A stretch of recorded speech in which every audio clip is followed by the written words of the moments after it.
Salut les petits cinquièmes. Alors, je vous propose une vidéo pour vous aider sur le travail qui sera à faire donc pour aujourd'hui. Donc, comme vous l'avez remarqué, on est sur les dangers de l'électricité. Et puis, pour jeudi dernier, donc vous aviez cette activité à analyser. On l'a déjà corrigé avec les élèves qui sont présents au collège. Mais même pour vous, une petite piqûre de rappel peut être intéressante juste avant de faire l'activité du jour. Donc en fait, vous avez ici la prise électrique, la prise que l'on trouve dans vos maisons. Et en fait, pour la reconnaître, c'est très simple. Il y a donc deux trous. Ces trous portent des noms de bornes actives et de bornes passives. En fait, le principe, c'est qu'une des deux bornes, le courant arrive, et l'autre borne, en fait, c'est là où le courant va pouvoir ressortir pour créer un circuit fermé et donc faire fonctionner l'appareil qui se trouve branché. Vous avez ici la prise de terre, donc c'est une prise qui est là pour la sécurité en cas de surchauffe ou de court-circuit de l'appareil. En fait, le courant peut se décharger dans cette prise-là et sera pour effet immédiat de faire sauter le courant au niveau de votre compteur. Donc c'est vraiment un système de sécurité. Mais en fait, les deux bornes principales, donc sur la borne active et la borne passive. Clairement, donc, les deux situations qui peuvent entraîner une électrisation, l'électrisation étant le fait que le courant peut passer dans le corps, c'est de relier soit directement, soit par des appareils, la borne active et la borne passive. Et comme on le voit sur l'image, en fait, le courant va passer dans le corps pour aller d'une borne à l'autre, ou de relier la borne active et le sol, en fait, le sol étant un endroit par où le courant peut s'échapper, c'est ce qu'on a vu, hein, c'est exactement l'illustration que l'on a là avec la prise de terre. Donc à partir de là, hein, la notion clé, donc ça c'était la correction, mais je vous l'ai distribuée et elle est disponible donc sur GPI. L'information clé, elle est là.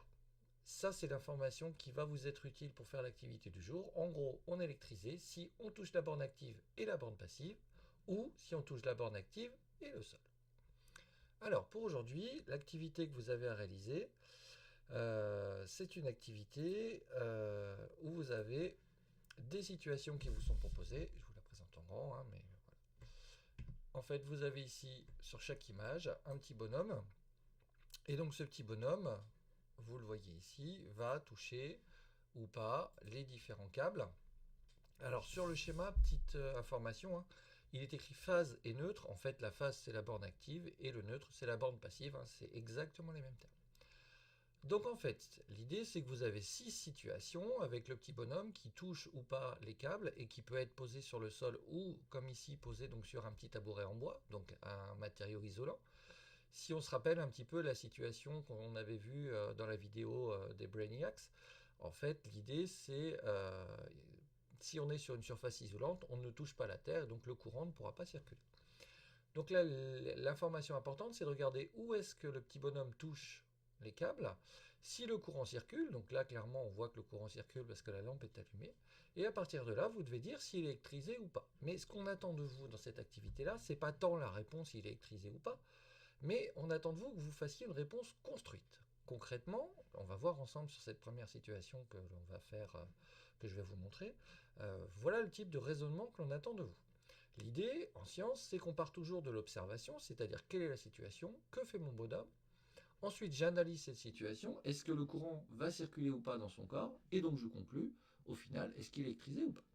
Donc si on regarde sur cette situation, je vous laisse quelques secondes pour l'observer.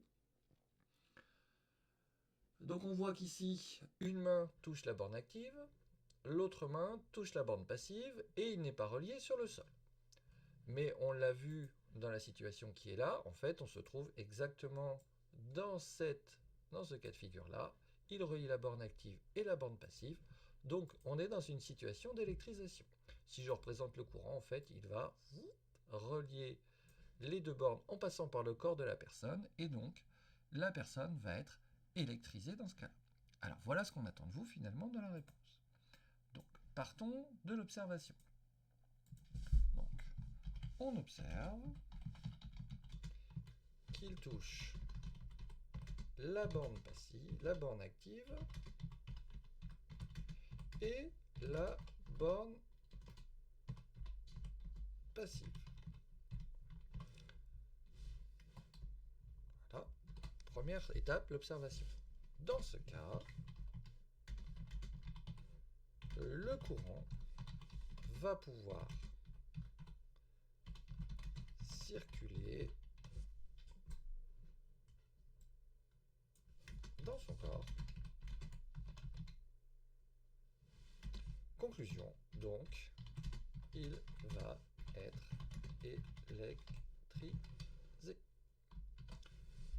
Donc voilà une réponse qui reprend les éléments d'observation, c'est la première phrase, l'élément d'analyse, le fait que on a compris que le courant allait pouvoir circuler dans son corps, et donc la conclusion, le fait qu'il va être électrisé. Voilà le type de phrase que vous devez faire donc dans les 6 situations qui vous sont présentées sur le document. N'hésitez pas à zoomer pour bien voir quelles sont les différentes parties du schéma les différentes parties que le bonhomme touche. Alors, vous pourriez me dire, on n'a pas du tout parlé du fait qu'il était sur une petite estrade en bois. Alors, pour conclure, en fait, c'est une situation qui n'est pas spécialement utile, dans la mesure où le fait qu'il soit sur un matériau isolant ne change absolument pas le fait qu'il sera électrisé. Donc c'est une information que l'on aurait pu mettre dans l'introduction, mais comme elle ne nous sert pas dans la conclusion, il n'est pas utile de perdre du temps, parce que clairement ce serait une perte de temps, de l'utiliser. Donc là, l'idée, regardez, hop, si je fais ça, et si je reprends le document, hop, voilà.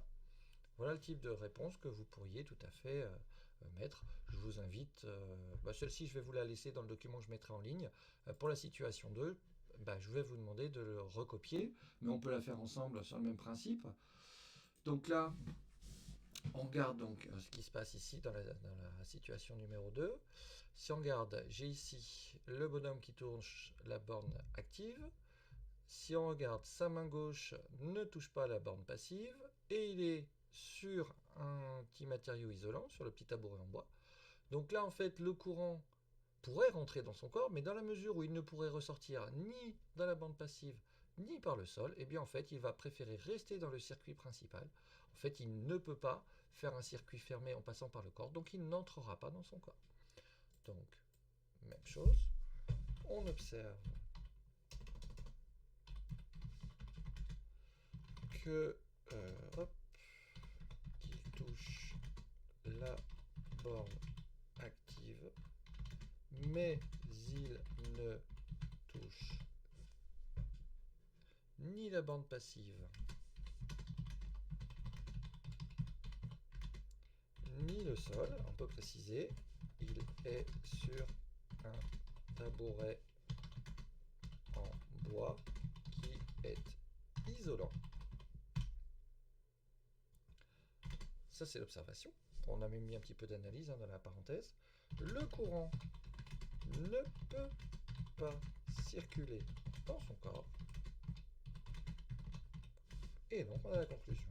Donc, il n'est pas électrisé. Alors ça, c'est quelque chose sur lequel on insiste beaucoup, et j'allais dire, là, c'est vraiment un point commun aux sciences, c'est quelque chose sur lequel on veut vraiment que vous fassiez attention. En fait, la réponse, on ne la veut qu'à la fin. Dans votre raisonnement, dans votre explication, ce qu'on attend de vous, c'est que vous apportiez les arguments, et que finalement, le fait qu'il soit électrisé ou pas, c'est l'information finale. Et c'est vrai que spontanément, vous avez tendance à nous dire tout de suite la bonne réponse ou tout de suite la réponse. Mais ce n'est pas ce qu'on attend de vous. Dans un raisonnement bien construit, on observe, on analyse, et après on conclut. Donc voilà, à vous de jouer sur les 4 prochaines situations. Donc comme je vous disais, n'hésitez pas à zoomer pour bien regarder en fait où est-ce qu'il se trouve. Information importante, en fait, ici vous avez un interrupteur. Donc à vous de voir à quel endroit il touche, est-ce que c'est avant l'interrupteur ou après l'interrupteur, et ça vous donne ici l'information sur est-ce que le courant circule ou pas quand on regarde la petite image. Voilà, je vous souhaite bon courage donc pour l'activité du jour, et évidemment vous pensez à bien télécharger le document et à me l'envoyer à moi, Monsieur Caillot, pour les élèves de 5e Niagara et pour les élèves de 5e Lille. Et j'insiste sur le fait que quand je corrigerai votre travail, il se peut que je vous demande de reformuler certaines réponses pour que cela colle bien à la consigne. Allez, bonne journée à tous, à bientôt. Salut!